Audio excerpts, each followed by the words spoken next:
Elliot had never been anywhere beyond Earth before, yet now he found himself in a palace that seemed carved from glass and light on a distant planet.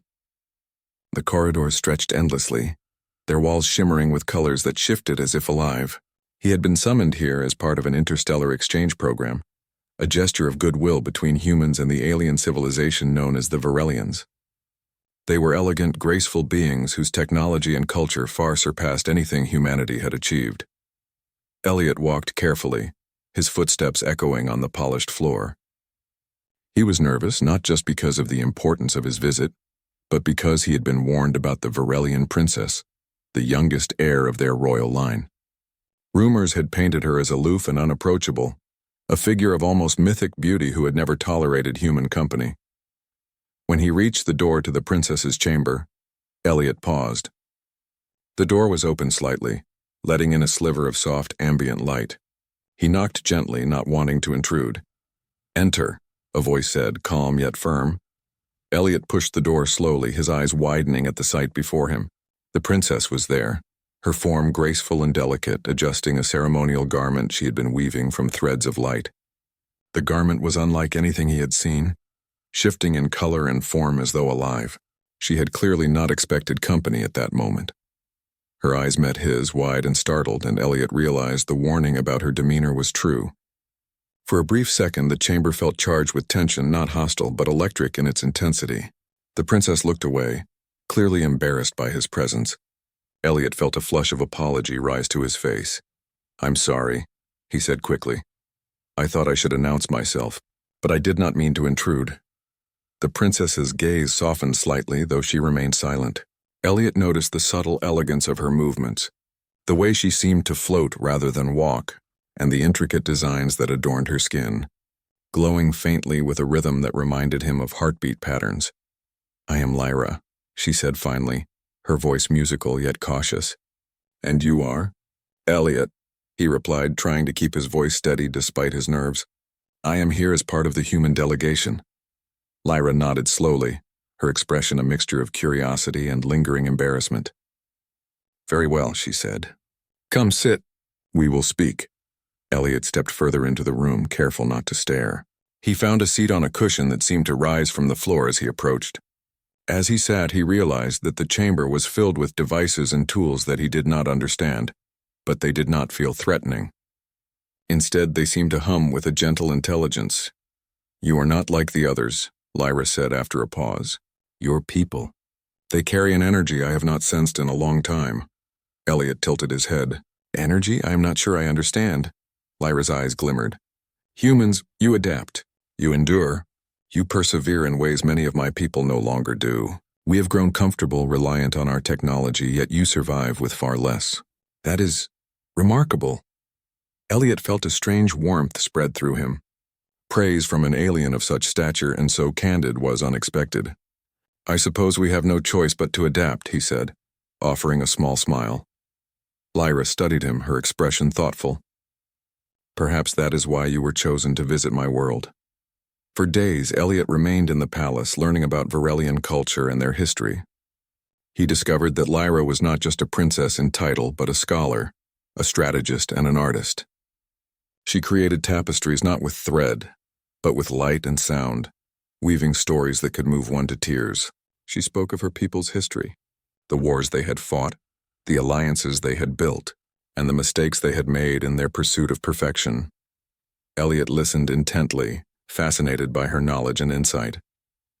He shared stories of Earth, of its struggles, its beauty, and the relentless curiosity that had driven humans to explore beyond their world. Lyra listened, intrigued and sometimes amused, her eyes twinkling with a quiet mirth. One evening, while walking in the palace gardens, Elliot noticed how different Lyra was outside the formal chambers. The gardens were vast, filled with plants that seemed to pulse with life. She walked among them barefoot, her laughter mingling with the gentle hum of alien insects. "You enjoy this," Elliot said, gesturing to the vibrant flora. Lyra nodded. These gardens were designed to reflect the balance of life. Each plant, each creature, it has a purpose. Humans rarely see such order in their world, yet you create beauty in chaos. That is admirable. Elliot felt a connection growing, a bridge between their worlds that went beyond diplomacy. It was built on curiosity, respect, and the shared wonder of discovery. As weeks passed, Lyra began to show Elliot her private studies, chambers filled with holographic maps of galaxies, simulations of stellar phenomena, and archives of civilizations long gone. She taught him how to read the subtle energy patterns of stars, how to predict their cycles, and how to use those patterns to navigate safely across space. In return, Elliot taught Lyra about human ingenuity, simple solutions that often defied complex logic but worked in the unpredictable world of Earth. He explained farming techniques, architectural designs, and even the concept of improvisation. Lyra listened with fascination, her mind absorbing ideas that had never occurred to her people. One night, a message arrived from the Varelian Council. It spoke of a neighboring star system experiencing a catastrophic energy imbalance that threatened the lives of billions. The council had debated intervention but had been hesitant to act, fearing political complications. Lyra turned to Elliot. "Humans take risks we would never consider," she said. "Perhaps it is time we learn from you."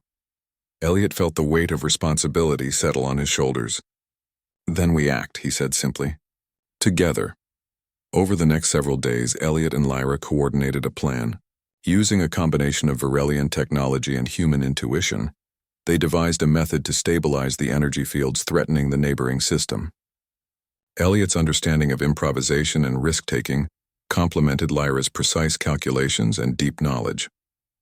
When the operation began, Elliot felt the adrenaline surge in his veins. He and Lyra worked side by side, monitoring energy flows, adjusting calibrations, and communicating silently in a language that had grown between them. Hours passed, the tension building with every moment. Finally, the energy readings began to stabilize. The catastrophic event was averted. Lyra turned to Elliot, her eyes shining with relief and admiration. "You were right," she said softly. "Together we can achieve what neither of us could alone." In the aftermath, the Varelian Council recognized the value of human perspective. Elliot's presence had proven that courage, adaptability, and a willingness to take risks were strengths as vital as intelligence and precision. Lyra's people began to see humans in a new light, not as primitive beings, but as resilient and capable allies. Elliot and Lyra spent the following months building bridges between their worlds. They organized exchanges, shared knowledge, and fostered a respect that transcended species. Elliot marveled at how much he had learned, not just about the Varelians, but about the potential of humanity when combined with wisdom from beyond the stars. Through it all, a quiet bond grew between them. It was not born of obligation or duty, but of mutual admiration and trust. Lyra often smiled at Elliot in moments of shared triumph, and he found himself inspired by her dedication, intelligence, and grace. As his visit came to an end, Elliot prepared to return to Earth. He looked back at the palace one last time, feeling a mixture of gratitude and sadness. Lyra approached him, her expression unreadable at first, then softening. "You have changed my world," she said simply, "and perhaps it has changed you as well." Elliot nodded. "It has. I will carry what I have learned here and share it with my people. And I will return if you will have me." Lyra's eyes glimmered with warmth. "You are always welcome." As Elliot boarded the spacecraft that would take him home, he felt a profound sense of purpose. Humanity had a place in the stars, not just as explorers or diplomats, but as beings capable of bridging worlds, of inspiring change, and of reminding others that courage and resilience were universal strengths. He looked out at the alien sky, at the shimmering colors of a world he had grown to love, and felt the promise of future adventures, not just for himself, but for all of humanity. And somewhere in the palace, Lyra watched the stars with a thoughtful smile, knowing that the connection forged between them was only the beginning of a new chapter in interstellar history.